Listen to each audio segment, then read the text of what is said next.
Ang kwentong ito ay isang pagsasalaysay batay sa mga lumang paniniwala, kwento ng mga saksi at mga ulat na hindi pa napapatunayan ng siyensya. Layunin lamang nitong maghatid ng kaalaman at kilabot sa ating mga imahinasyon. Anumang pagkakahawig sa tunay na tao o pangyayari ay maaaring nagkataon lamang. Bumabalik nga ba ang mga patay? Ang katotohanan sa likod ng mga kaluluwang naghihigante. Simula pa noong unang panahon, isa na sa pinakamalalim na tanong ng sangkatauhan ay kung bumabalik nga ba ang mga patay upang maghigante. Sa bawat sulok ng Pilipinas, mula sa liblib na baryo ng Luzon hanggang sa mga baybayin ng Mindanao, may mga kwento ng mga kaluluwang hindi matahimik. Sila raw ay mga biktima ng karahasan, kasamaan o pagtataksil. Mga taong pinaslang ng walang hustisya at bumabalik upang maghigante. Ayon sa mga albularyo, espiritista at maging ilang pare, hindi basta nawawala ang enerhiya ng taong namatay nang may mabigat sa loob. Kung puno ng galit o sakit ang kanyang puso sa oras ng kamatayan, nagiging ligaw na kaluluwa ito.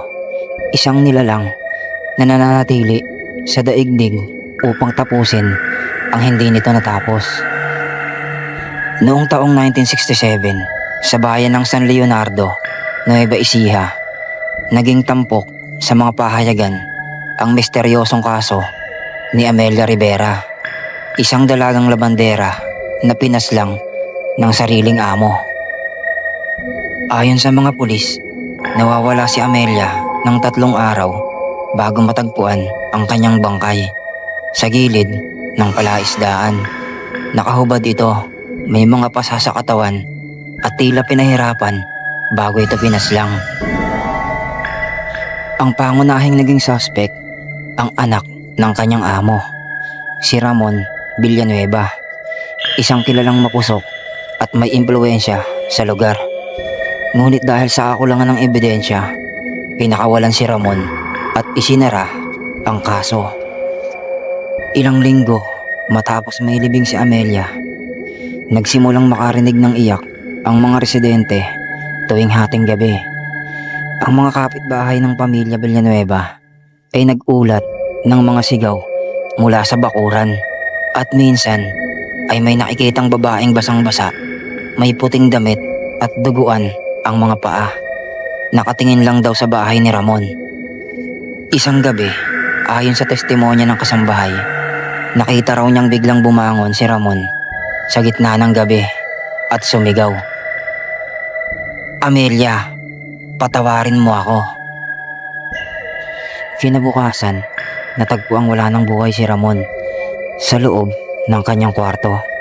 Nakadilat, naninigas at may marka ng mga daliring tila sinunog sa kanyang leeg. Walang nakita kung paano siya namatay, ngunit sa katahimikan ng gabi, naririnig daw sa hangin ang bulong. Hindi pa tapos ang hustisya. Hanggang ngayon, ayon sa ilang taga San Leonardo, may mga dumaraan pa ring nakakakita ng babaeng labandera sa may palaisdaan, nakatingin lang at may dalang batya ng dugo.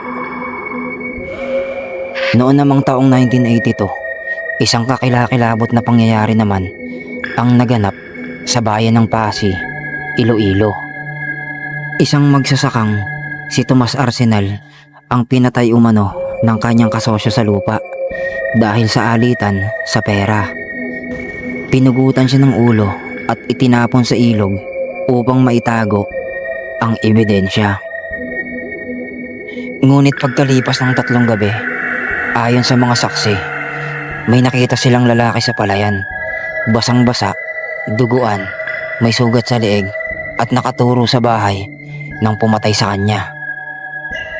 Ang pumatay kay Tomas ay biglang nagkasakit, mataas na lagnat, deliryo at paulit-ulit na sinasabing, "Nandito siya Sinusundan niya ako. Kalaunan, namatay rin ito makalipas ang 3 araw.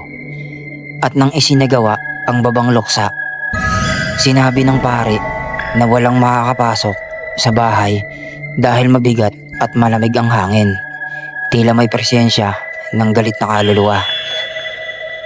Mula noon, tinawag ng mga taga Iloilo ang pangyayaring iyon na ang sumpa ng magsasakang nagbalik. Marami rin ganitong kwento ang naitala hindi lang sa Pilipinas kundi sa buong mundo. Narito ang Ghost of Anne Boleyn sa England na sinasabing nagpapakita sa Tower of London matapos siyang pugutan. Ang Revenant Spirits sa Japan na tinatawag na Anryo, mga babaeng pinaslang na nagbabalik para maghigante.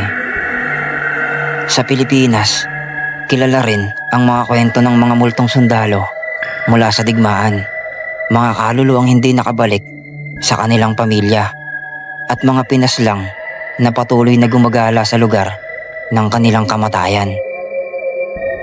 Bagamat walang siyentipikong patunay, maraming paranormal investigators ang naniniwalang posibleng may residual energy o natitirang puwersa sa lugar ng marahas na kamatayan. Isang enerhiyang muling lumilitaw sa anyang multo. Marahil ay hindi natin kailanman malalaman kung totoo nga bang bumabalik ang mga patay upang magigante. Ngunit sa bawat kwento ng kaluluwang ligaw, isa lamang ang malinaw: ang kasamaan ay may kabayaran. At ang mga ginawang karahasan ay may paraan upang humabol ng hustisya, maging sa kabilang buhay man. Kung totoo mang bumabalik ang mga patay, marahil ay hindi upang manakot, kundi upang ipaalala na ang kasalanan ay hindi natatapos sa libingan.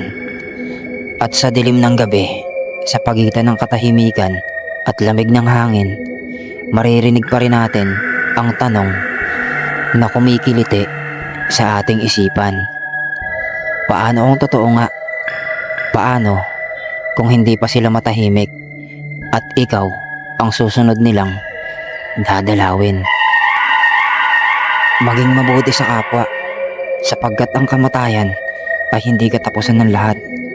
Ang hustisya minsan ay dumarating sa paraang hindi natin inaasahan.